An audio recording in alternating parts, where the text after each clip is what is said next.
Introduction. Moments of transition. At the end of the last millennium, I found myself in a moment of transition. Just after Christmas 1999, I drop-kicked my relationship, my job, and my life in the nation's capital, loaded up everything I owned into a rickety SUV, and took off for a fresh start in Austin, Texas.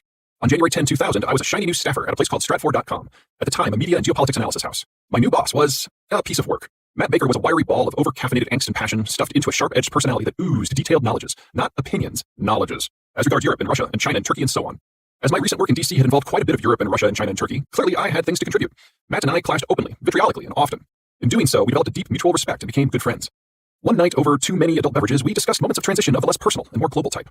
Matt's core thesis was that the entire fabric of the international system was based on the American Alliance Network, which in turn depended upon a nearly feudal mix of American security commitments and deference to American desires. We back you up in your backyard where it matters to you, and in exchange, you back us up where it matters to us.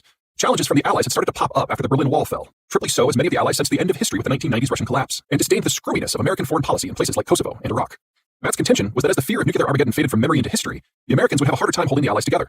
In his mind, 2020 would look a lot like 2003, with countries resisting American power, but the Americans would continue to muster suitable motivation to successfully pressure everyone into maintaining some version of the status quo. In other words, everyone would keep working with America because the most powerful country in history would want to keep it that way. It wasn't going to be quite as chaotic as herding cats, but it would be close. In contrast, I felt that the Alliance Network, bereft of the security demands of the Cold War, had slid into a new role. Instead of defending the Allies on the plains of Northern Europe or in the seas of East Asia, it instead was spreading security to the global commons. This was becoming an end unto itself that was superseding the old logic of alliance. The root of economic growth is physical security, and if the Cold War ended and the alliance could hold, the nearly automatic result would be a transformational boom, global in scope, that was both economic and technological. In my mind, 2020 would look a lot like 1950, albeit without the whole fear of nuclear war thing. The spreading wealth by force of information and capital flow would grind down what less modern, less democratic pockets of resistance remained. In other words, the world order would keep going, because unraveling it would mean unwinding decades of economic penetration and deny billions access to hamburgers and cell phones. Who would want that? It wasn't quite going to be Star Trek, but it would be close. I was Stratfor's unofficial economist. Matt was the gun guy.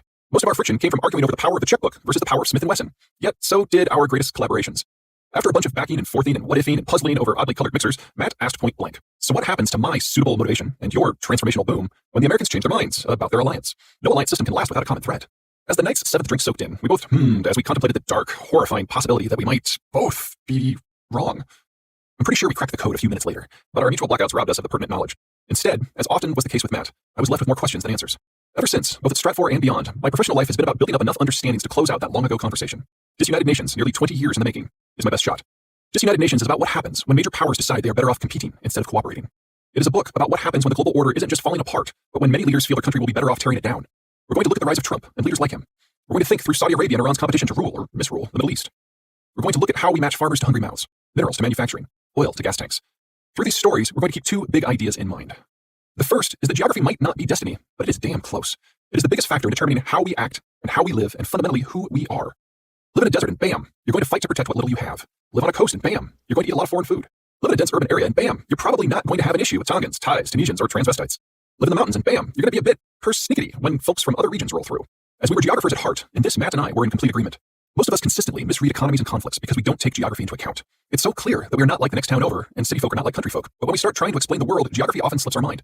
We misinterpret what's happening in the news and think China is holding on to Hong Kong out of stubbornness, or the fights about the American-Mexican border are only about race. Geography shapes everything, including us. What's been different in recent decades is that geography has been suspended somewhat, enabling deep global economic interconnections. We've come to see those connections as a great strength. They are turning into weakness before our very eyes. The second big idea is that Disunited Nations is being published now in 2020, not a few years from now, because the world has run out of time. That moment of transition when the order will come crashing down is almost upon us. It may not seem this way to Americans who have been engaged in some degree of warfare continuously since 1999 and had decades of duck and cover drills before that, but the world since 1946 is as calm as the world has ever been.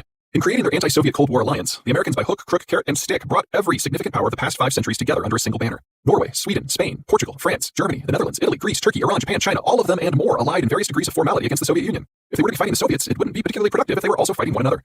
The American alliance didn't so much end history as freeze it in place. Most Americans are broadly familiar with the European side of the equation. After centuries of conflict within the continent, the guns fell nearly silent, courtesy of the American security system.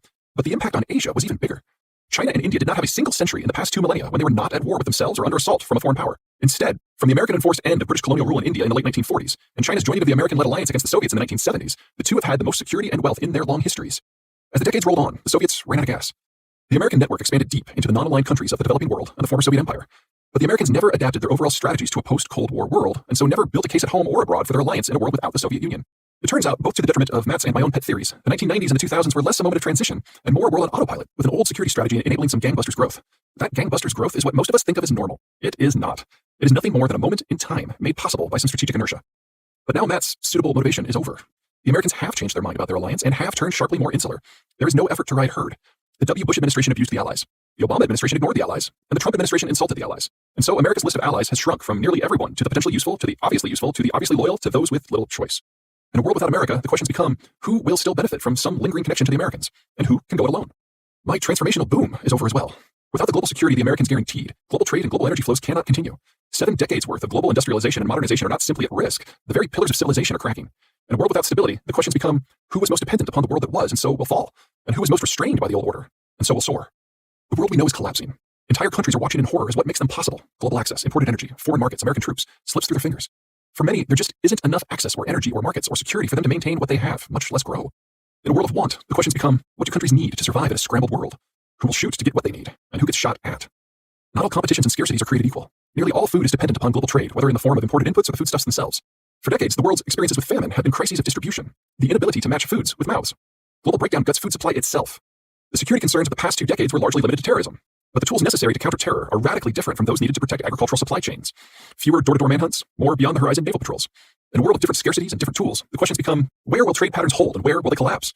Which ones are worth fighting over? Which tools will be brought to bear? Are we on the verge of a mess of overlapping and interlocking naval competitions for something as basic as the right to eat? Both Matt and I were wrong, and for the same reasons. We both suffered from a failure of imagination, believing in our respective simplistic visions that the world of tomorrow would be some variation of the world we knew. The break is sharper. We stand at the end of the era that began with the Cold War. It'll be less like the messiness of the early 2000s or the raw potential of the 1950s, and more a disastrous combination of the battle royales and displacements of the 1870s against the economic backdrop of the 1930s. It will suck. A mad scramble for the scraps of the era just ending. Compared with the safety and wealth of the past several decades, it may seem like the literal end of the world, but the end of an era isn't the same as the end of history. Something new is coming. Something that, historically speaking, is far more normal than anything the Americans created. Just keep in mind that normal is far from synonymous with comfortable, much less favorable.